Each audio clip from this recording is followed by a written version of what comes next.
안녕하세요. 구문 성경을 강의하는 최우동 목사입니다. 이 시간에는 구문 성경에 대한 개념을 살펴보려고 합니다. 지금까지 유튜브 영상을 20여 편을 올렸습니다. 그런데 영상을 보시는 분들 중에 두 부류의 분들이 계실 거라 생각합니다.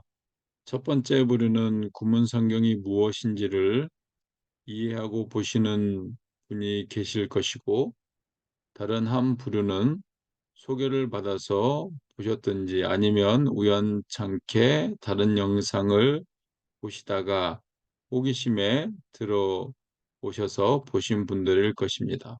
그래서 구문 성경을 알고 영상을 보시든 아니면 소개를 받아서 들어왔거나 우연찮게 영상을 접하신 분이든 구문 성경이 무엇인지를 알고 보셨으면 하는 마음에 개념 잡기 영상을 만들어 보았습니다. 그리고 더불어 구문 성경을 통해서 성경 본문의 해석과 이해도를 높여서 성경 해석의 목적지라고 할 수 있는 문맥을 보시는데 도움이 되었으면 하는 마음으로 영상을 만들어 보았습니다. 그래서 두 번에 걸쳐서 두 가지를 언급하려고 합니다. 첫 번째는 구문 성경이 무엇이며 구문 성경의 구성은 어떻게 구성되어 있는가와, 두 번째로 구문 성경을 어떻게 활용할 수 있을까를 간략하게 살펴보려고 합니다. 그래서 첫 영상으로 구문 성경이 무엇이며 구문 성경의 구성은 어떻게 구성되어 있는가에 대해서 살펴보려고 합니다. 구문이라고 하면 한글 사전적 의미는 글의 형식적인 짜임새라고 말하고 있습니다. 이것을 영어로 표현하면 sentence structure, 문장 구조라고 말합니다. 이 용어를 좀 더 쉽게 이해해 보면 단어 구절이라는 성분들이 있습니다. 이 단어 구절은 문장을 구성할 수 있는 구성 요소들이라고 보시면 됩니다. 그래서 단어에는 명사, 대명사, 형용사, 동사, 부사, 전치사, 감탄사, 접속사 등이 있고요. 구는 둘 이상의 단어가 모여 절이나 문장의 한 성분이 되는 것인데, 이 구의 종류에는 명사구, 부사구, 형용사구가 있습니다. 그리고 절은 주어와 동사의 구성을 이루고 있으나 독립하여 사용되지 못하고 전체 문장의 한 구성 성분으로 쓰이는 단위라고 정의하고 있는데요. 이 절의 종류에는 명사절, 부사절, 형용사절이 있습니다.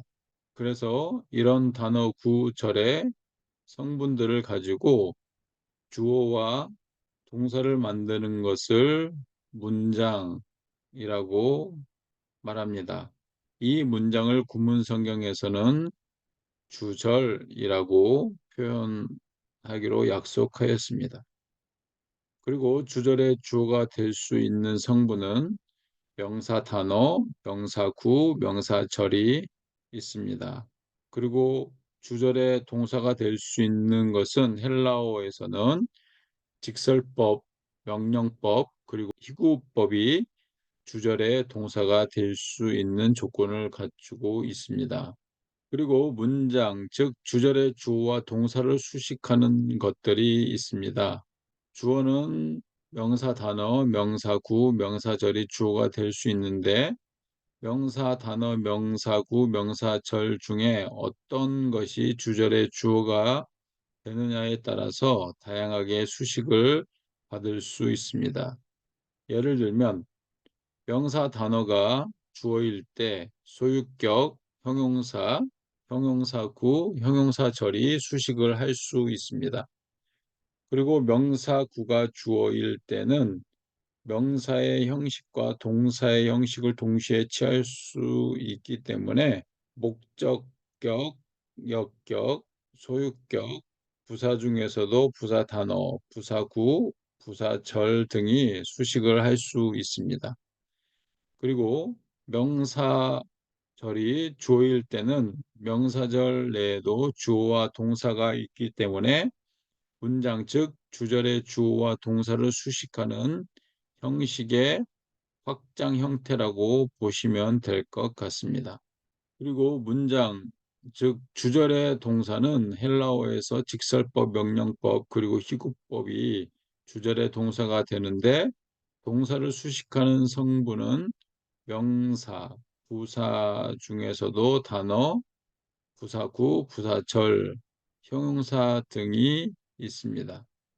이렇게 주절의 주어와 동사를 수식하는 성분을 구문 성경에서는 수식부라고 부르기로 약속하였습니다. 그리고 주어와 동사를 수식하는 성분 중에 부사구나 부사절에 해당하는 이유, 뭐뭐 때문에, 목적, 뭐뭐 하기 위해서 혹은 뭐뭇을 하려고, 결과 뭐뭐일 것이다 등으로 해석되는 성분을 구문 성경에서는 종속 문장이라고 부르기로 약속하였습니다. 참고로 여기에서는 주절과 수식구와 종속 문장의 기본 개념만 언급하고 넘어가지만, 실질적으로 성경 본문에 들어가서 구문을 살펴보면 다양하고 복잡한 구문의 형태들이 너무나 많이 나옵니다. 자세한 내용들은 성경 원어 구문 강좌를 참고하시면 구문 성경의 기본 개념, 즉 주절과 수식부와 종속 문장에 대해서는 충분히 이해가 되리라고 생각합니다.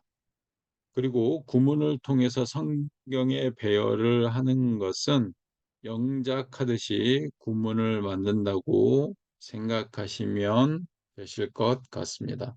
그래서 구문 성경을 구성하고 있는 주절과 수식부와 종속 문장에 대해서 좀 더 자세히 살펴보도록 하겠습니다. 첫 번째, 주절입니다. 주절이라고 정의할 수 있는 것은 문장을 구성하는 뼈대가 되는 주어와 동사를 말한다 라고 보시면 되겠고요. 그럼 주절을 어떻게 구분할 수 있는가, 몇 가지만 살펴보도록 하겠습니다. 첫 번째, 수식을 받지만 수식을 하지 않는다는 것이고요.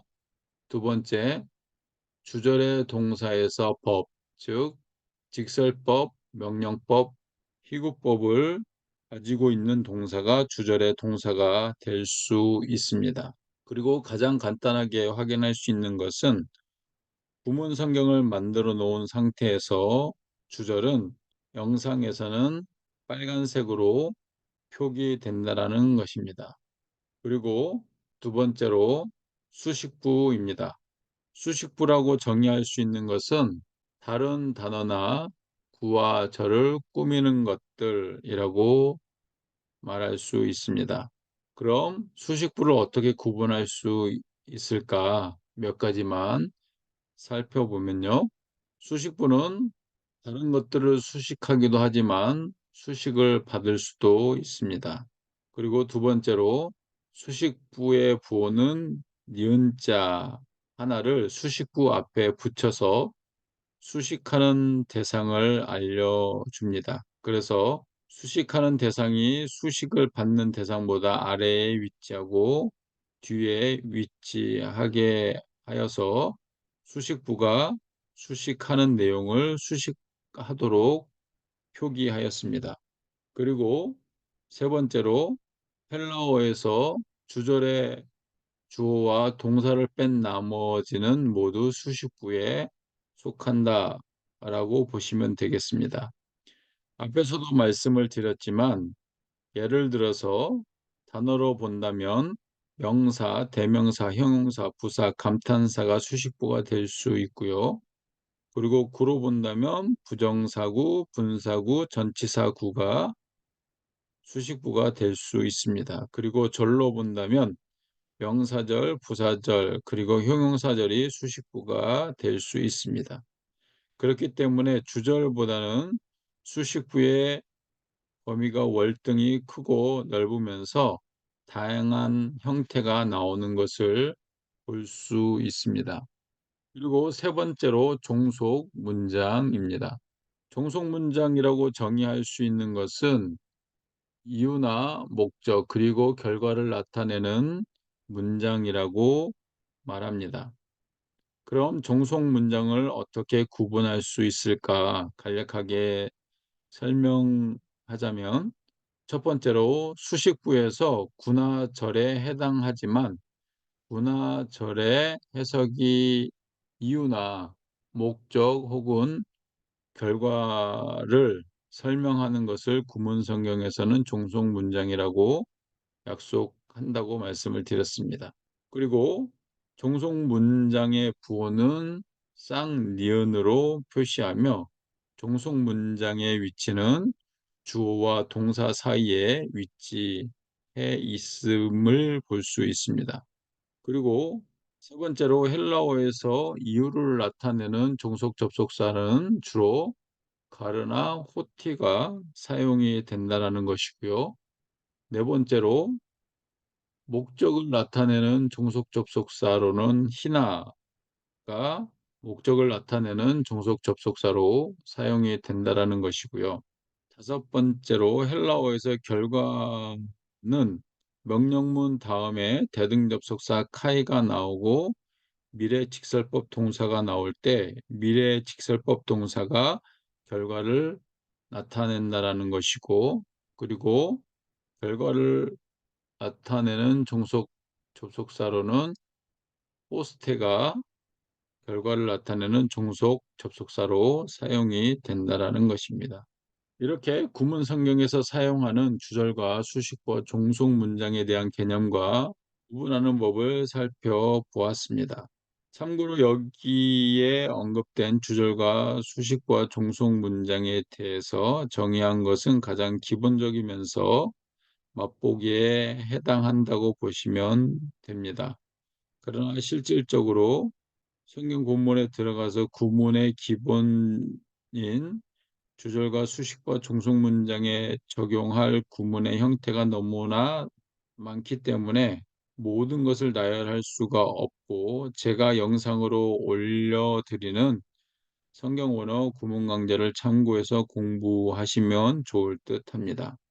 그리고 구문 성경에 나오는 부호에 대해서 살펴보도록 하겠습니다. 앞에서도 언급했었지만 니은자입니다.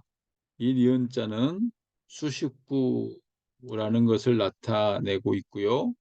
바로 앞에 나오는 단어를 수식하는 기능을 합니다. 두 번째 쌍니은입니다.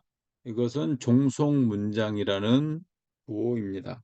원칙적으로 동사를 수식하는 기능이지만 위치는 주어와 동사 사이에 위치하게 하였습니다.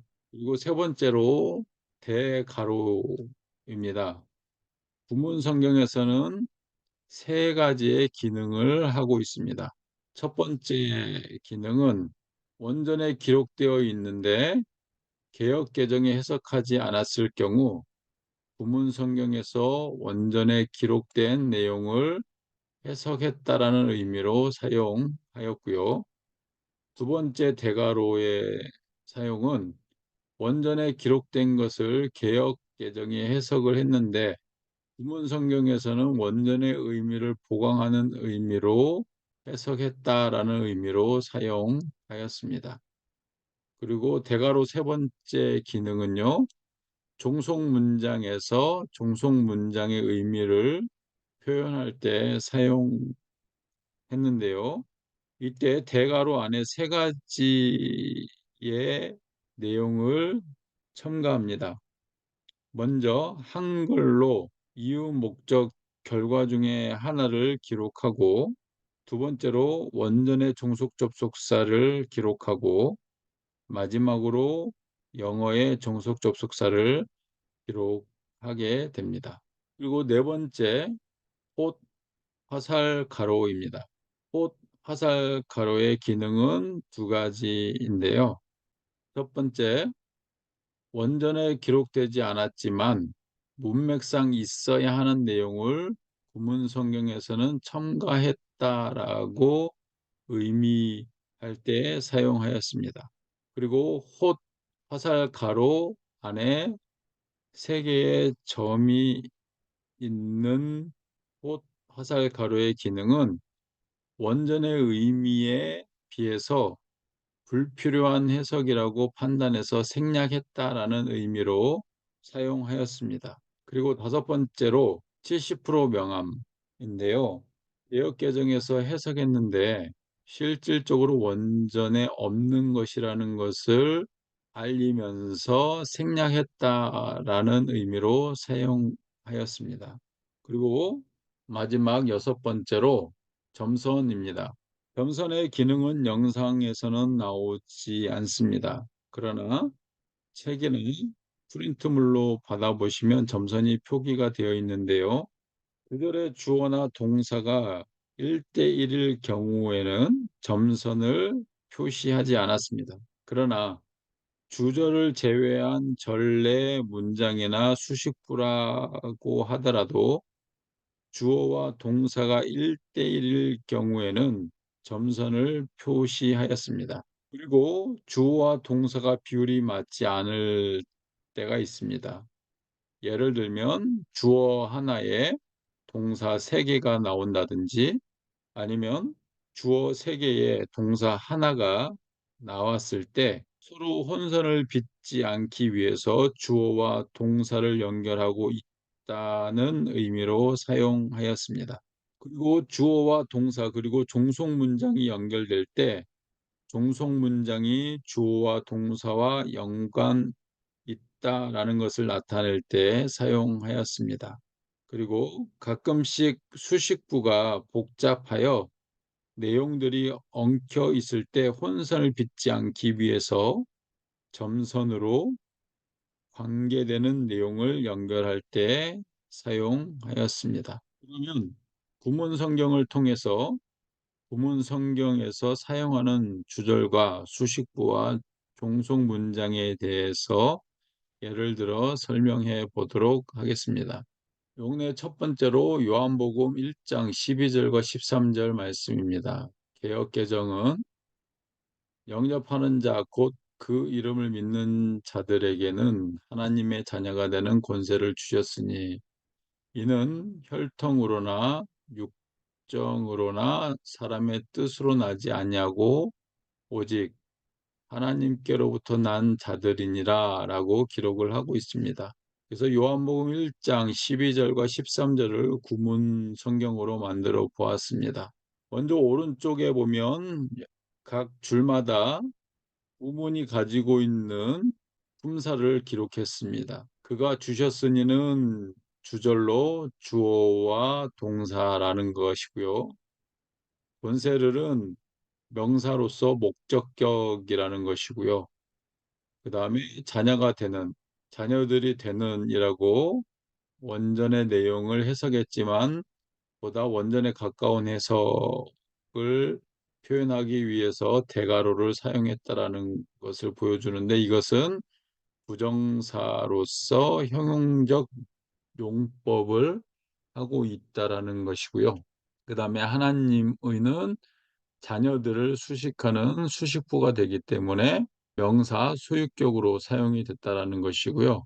그 다음에 대가로 안에 그들에게라고 해석한 것은 원전에 기록되어 있지만 개역개정에서 해석하지 않아서 구문성경에서 원전의 의미를 첨가했다라고 해서 대가로를 써서 사용했는데 이것은 대명사로서 역격으로서 주절에 동사를 수식하는 기능을 하고 있다라는 것입니다. 이렇게 오른쪽에 보면 그 기능들에 대해서 설명을 써놓은 건데요. 이것은 복잡하니까 나중에 언어 성경 강의를 할 때 자세히 보시면 될 것 같고 여기에서는 일단 이 구문 성경이 어떻게 구성되어 있는지를 앞에서 설명한 것을 기억하시면서 보시면 될 것 같습니다. 그래서 여기에서는 주절과 그 다음에 수식부로 구성이 되어 있다라는 것입니다. 그래서 주절은 그가 주셨으니가 주절이 되는 것이고요. 나머지 권세를 주셨고 그들에게 주셨고 믿는 자들에게 주셨고 이렇게 세 가지가 주절에 동사를 수식하지만 주절에 동사를 수식하는 수식부로서 권세를 그다음에 그들에게 주셨고 믿는 자들에게 주셨다. 이렇게 수식하게 되어 있고요. 그다음에 또 다른 수식부들 하나님의 자녀들이 되는 권세를 그다음에 그를 영접하는 그들에게 그리고 그의 이름을 믿는 자들에게 그리고 믿는 자들에게를 수식하는 수식부 그래서 13 절은 관계대명사로 형용적 용법이라고 표현했는데 믿는 자들을 설명하는 수식부가 된다라는 것이죠. 그래서 그들이 나지 아니하고 하나님께로부터 난 믿는 자들에게는 주셨다. 이렇게 구문이 구성되어 있습니다. 그래서 여기에서는 아무튼 주절과 수식부로 요한복음 1장 12절과 13절은 구성되어 있다라는 것을 인지하시면 될 것 같고요.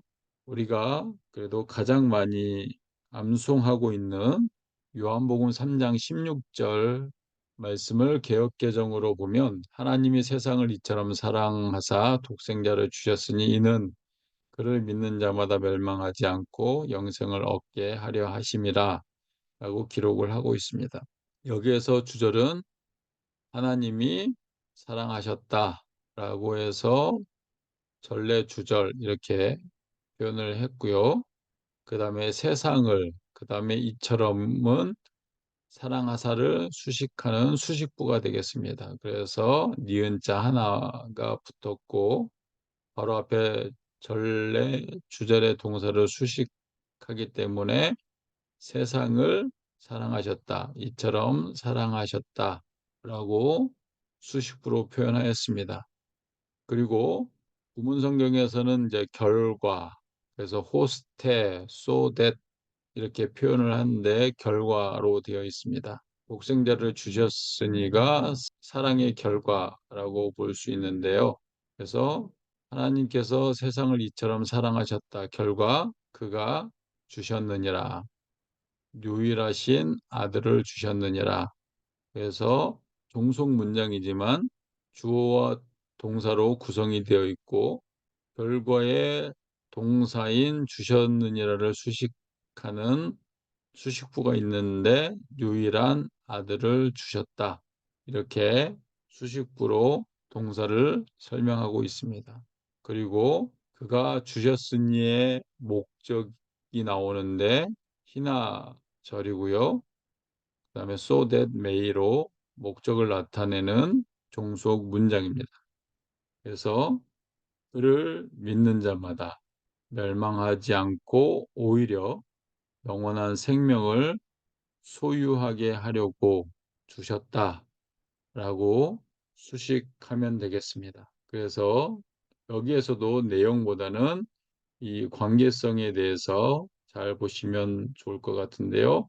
하나님이 주셨다가 전래 주절이라는 거, 그다음에 세상을, 그다음에 이처럼이 주절의 동사를 수식하는 수식부라는 거, 그다음에 결과가 나왔는데 이것은 종속 문장이라는 거, 그다음에 결과를 수식하는 목적이 있는데 이것은 목적을 나타내는 종속 문장이라는 것을 잘 기억하시면 좋겠습니다. 이렇게 구문 성경이 무엇이며 구문 성경의 구성은 어떻게 구성되어 있는가에 대해서 구문 성경의 개념과 구문 성경이 어떻게 구성되어 있는지에 대한 주절과 수식구와 종속 문장 그리고 구호에 대해서 살펴보았습니다.